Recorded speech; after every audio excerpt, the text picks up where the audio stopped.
Well, he's not going anywhere, not with Dell getting worse. Dixie, he obviously said that to get through to you.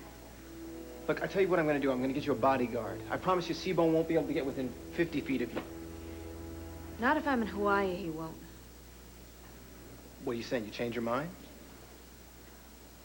Maybe just until Daddy and Dell leave town. Honey, that's great. We can go tonight. Tomorrow. How fast can you pack? Well, no, just a second. Don't answer that. You don't even have to pack. I tell you what, we'll buy whatever we need once we get there. Honey, you say the word, and by this time tomorrow, we can be sitting on a white sand beach somewhere drinking something out of a coconut. Well, what about the boys? What about the boys? My parents love any excuse they can get to babysit. I'll make the phone call right now. You say yes, and it's Aloha, Hawaii. Say yes, Dixie. What do you want now? No trouble. I just want to wish you a bon voyage. Well, we haven't exactly decided whether we're going or not yet. Well, what's stopping you? I mean, Hawaii is paradise, and if anybody deserves a vacation, Dixie, it's you. Did they put the neck catheter in? Yeah, it was a piece of cake. I'll just have to pass on any pool parties in the near future, but wrong season anyway. What did Dr. Rosenstein say? Said to sit back and relax. Now, what could be easier? I'm at the top of the transplant list. You can't get any higher than that. It's just a waiting game. Besides, I have a feeling this is the week. Maybe tomorrow. I hope so. Well, don't worry. I told you. I have a good feeling about this. Now, what are you standing around here for? You got a plane to catch. Go, have fun. You've got nothing to worry about here. Nothing at all.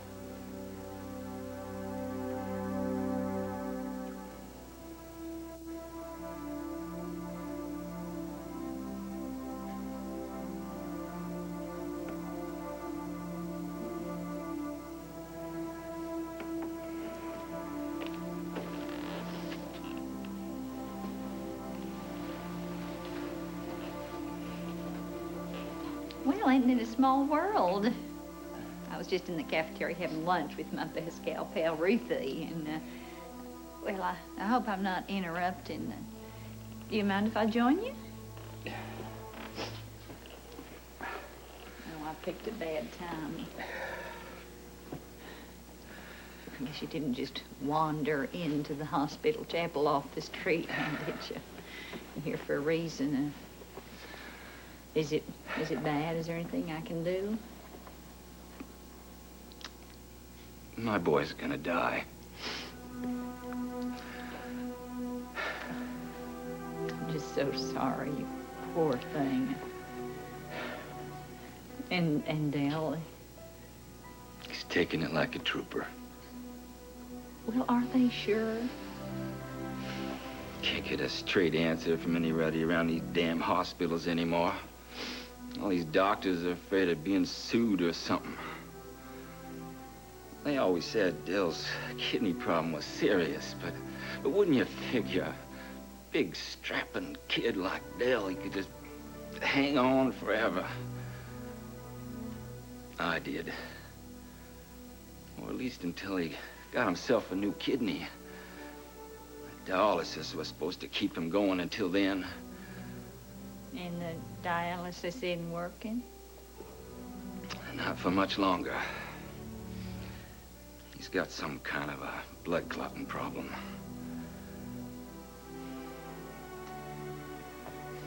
I don't know what to say. There's nothing to say. Well, I didn't wander in here just off the street either, you know. I came to say a few words to the man upstairs. I made a little deal with him. I told him I would say a prayer every day if he would save my boy's life. You know, Tad almost met his maker in that big tornado. I remember how it felt sitting down that hall there waiting to hear whether or not he would survive. So here I am, saying my little thank you prayer. Well, I gotta confess I have missed a day or two already, but when I think how close I came to losing another baby, I just gotta thank the Almighty. Another? Oh, yeah, just the sweetest girl that ever walked the face of the earth, my beautiful Jenny. She and her hubby, Greg, they They were just a match made in heaven, you know. They should have had all the time in the world. But I guess it just wasn't meant to be. I never even had a chance to say goodbye. I can't say goodbye to Dell. I wouldn't know how. Well, don't give up yet. I mean, if I learned anything, it was that you can't give up until that big lady in the Viking hat starts hitting high C. Come on. Let's say a prayer. I think God will hear two voices louder than one, huh?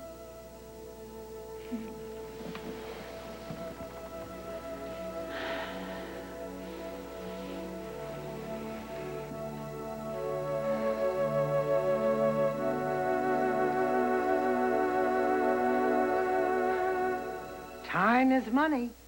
Every minute you waste, I just might up my price. She means it, Palmer. Just pay her off. Fine. I'll pay. You keep your mouth shut, or I'll have it shut permanently. 150 grand.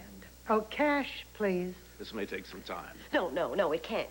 She's got a cruise ship that's waiting. Yes, the money is going to a good cause. May the Titanic sail again. Pleasure doing business with you, too. I'll call you from the bank if there's any trouble. Keep your eye on the old bat. Yeah, I will.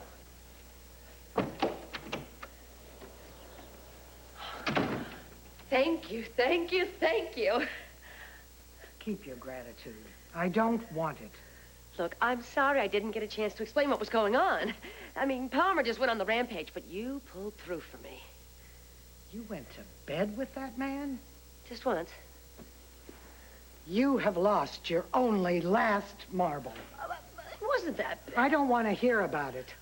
Oh, for good grief, Mother. Natalie was married to him. Well, that's different. Oh, yes, of course. Here we go back to the old Marlowe sisters double standard. There's no way. There's nothing I can do to get through to you, is there? You're out of control. Is there anything you won't do? No, there's nothing I wouldn't do for my daughter. It's a basic principle of motherhood, a little something you never quite picked up. You are as dangerous as ever. I'll be fine and dandy once you're afloat. Oh, heaven help this family. Everything's gonna be just fine as soon as you're gone. Why don't you go concentrate on those handsome bachelors? Watch the conga line on the Lido deck. What in the hell did I ever do to deserve a daughter like you? Why don't you stop stalling? Get upstairs and pack. Then we can say bon voyage for good this time. You say you want to be friends, and you're still going after Jane. I meant it. I meant every word, Yeah, Trevor. well, what is this supposed to mean? Janet, Green, Kendall, Jane? Which one doesn't belong Look, here? I have proof this time. Well, proof. What's this proof? A bunch of doodles, names, No, I have question marks, real arrows? solid proof. Oh, so you found another dog that I can't stand the called smell the of Jane? Smedley League, and I spoke to Florence Smedley. You did what? Jane did not meet Janet Green as a Smedley volunteer. Of course not. Somebody's messing with Jane's files. She doesn't have a file. She doesn't even have an old name tag. Nobody at the Smedley League has ever even heard of Jane Cox.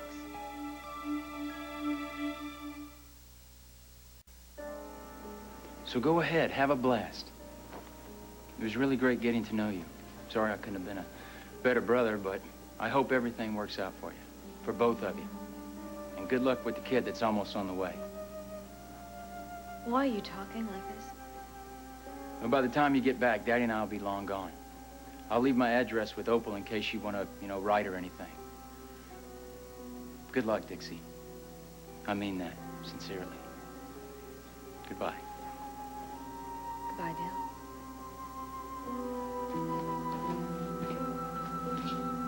All right, that's it. We got to get out of here right now. No, we can't. Sure we can, honey. You heard him. He's finally out of our lives for good. No, Gloria still needs us. How? She's got an armed guard. Well, what good is that against Adam? Okay, what about a compromise? What about if I promise to stay in Pine Valley and stay on 24-hour alert just to make sure that Adam stays off of Gloria? In the meantime, you get out of town until Seabone and Dell are history. Does that sound fair? Are you sure? Absolutely, positively, honey. You need this break. Okay, I'll go. Yes, my girl. Just relax and let every knotted muscle just melt away. Don't worry about a thing, I promise you. Glory's gonna be just fine.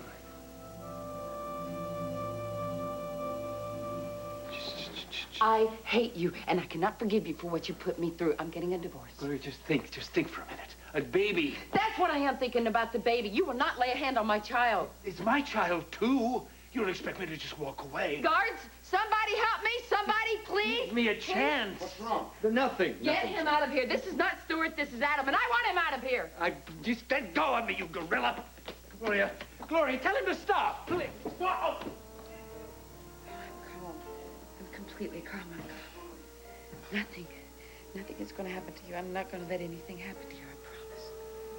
I promise.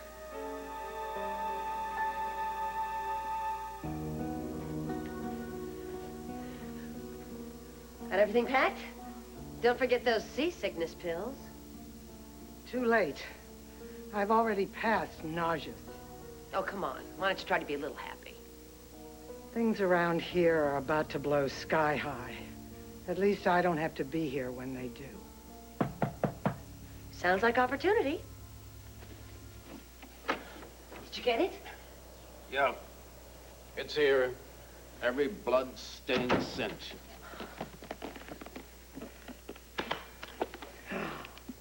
Oh, go on. Count it. No, that's all right. I trust you. Better hurry. You don't want to miss your vote. And I'll say goodbye to Trevor and Amanda and Tim for you. Don't worry. Yeah, I'll just bet you will. Not a breath out of you, Wilma. It's not me you have to worry about, Palmer. Goodbye, Wilma. So this is the way it all ends. I tried. You made your choice. So be it. Good luck, you old tightwad. You're gonna need it. Sayonara.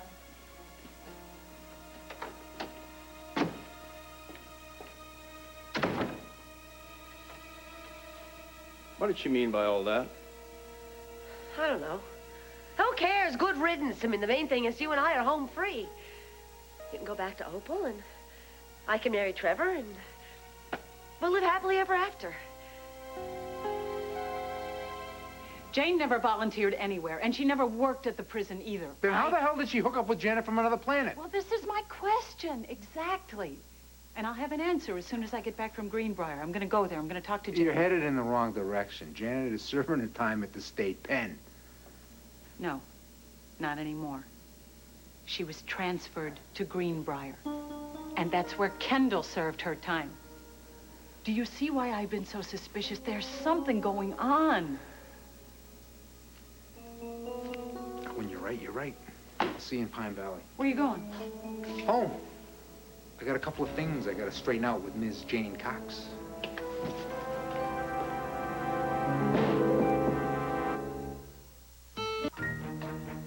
This is Nancy Snyderman. And Charles Gibson. Tomorrow, where to get the best prices on airline tickets. Also Halloween candy. How much is too much? Plus Matthew Broderick and Cokie Roberts on Good Morning America. Tomorrow here on ABC. Stay tuned for One Life to Live next.